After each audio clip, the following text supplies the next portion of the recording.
My good friends, I'm very delighted to be able to be with you to discuss the question of the sacrament of reconciliation, or confession as it's popularly known within the Catholic world.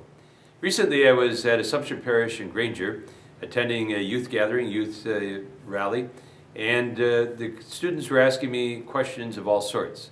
One student stood up and very clearly said, "Bishop, how often do you go to the sacrament of reconciliation?" I thought to myself, nothing like instant credibility and instant accountability. But the answer very simply is this, is that I take the opportunity to go to confession whenever I'm with my spiritual director, a wonderful Jesuit priest. And secondly, we gather as the USCCB, United States Conference of Catholic Bishops, twice every year. And we have, as a part of that, is a day of recollection in which the confession is available, and I always take advantage of it there. Finally, this is very periodically, that when I'm in Rome, I always take about 2 or 3 hours to prepare and then to participate in the Sacrament of Reconciliation, which is available there daily, I think almost from sun up to sunset, however along the Basilica itself is open. And under those beautiful, beautiful dome where St. Peter, gave his life and gave his service to the church and brought it to conclusion, that I feel inspired by the opportunity there, particularly to take advantage of the sacrament. I always kind of kid people because it's an international array of priests who are hearing them. Perhaps this priest doesn't understand English too well, but whatever might be the case, I know that when I do have that opportunity, it brings a great deal of satisfaction.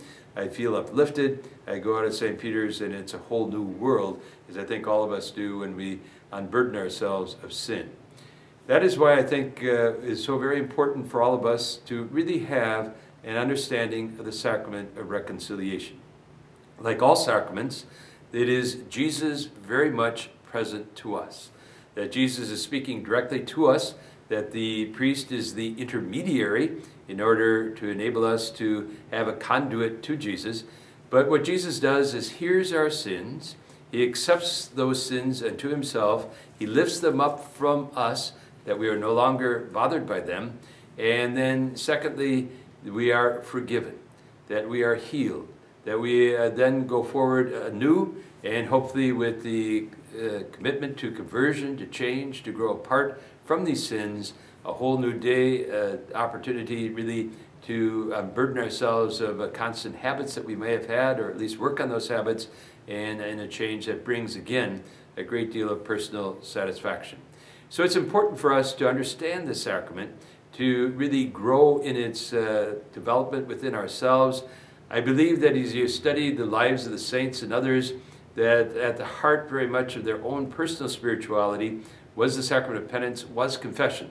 So we all admire the saints, we wonder how they got there. This perhaps was a very important step for them in order to arrive at the status that they are experiencing today.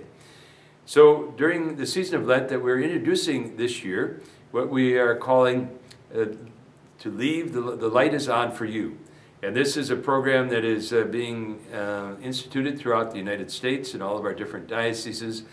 And the purpose is just to introduce you once again to the sacrament. We know that for the past 40 years or so that unfortunately it has grown into disuse. And I think that is much to the lack of our own good, and really we have lost a lot in that process. And so what does this program involve? It involves two things basically. The first is for us to gain a better understanding of the sacrament itself through our homilies, through other opportunities that our parish will select to communicate this, maybe after coffee and donuts on a Sunday, other opportunities that would be kind of fit into our schedule so that we could benefit from this teaching. Secondly, we will invite the priests throughout the diocese to designate a special time, maybe for 2 hours, say from 5 to 7 on Tuesday afternoon, Tuesday evening. They might pick some other time during the week. Each parish might be different, but to publicize that and to know that the light is on for you, that you would have the opportunity to go to confession, experience the great unburdening of sin, experience also the healing that Jesus extends to us through forgiveness, and then to have a new day that really calls us to adequate reform, to change, to conversion, that will, I think, be very self-satisfying in the sense that we always are good when we kind of move forward in our lives and grow in a very positive way. So the light will be left on specifically for you. I encourage you to look forward to the times when that might be the case and to know that you will be the beneficiary. So we congratulate you ahead of time for undertaking this particular step in your lives, and I am absolutely confident that you'll never regret it. Thank you.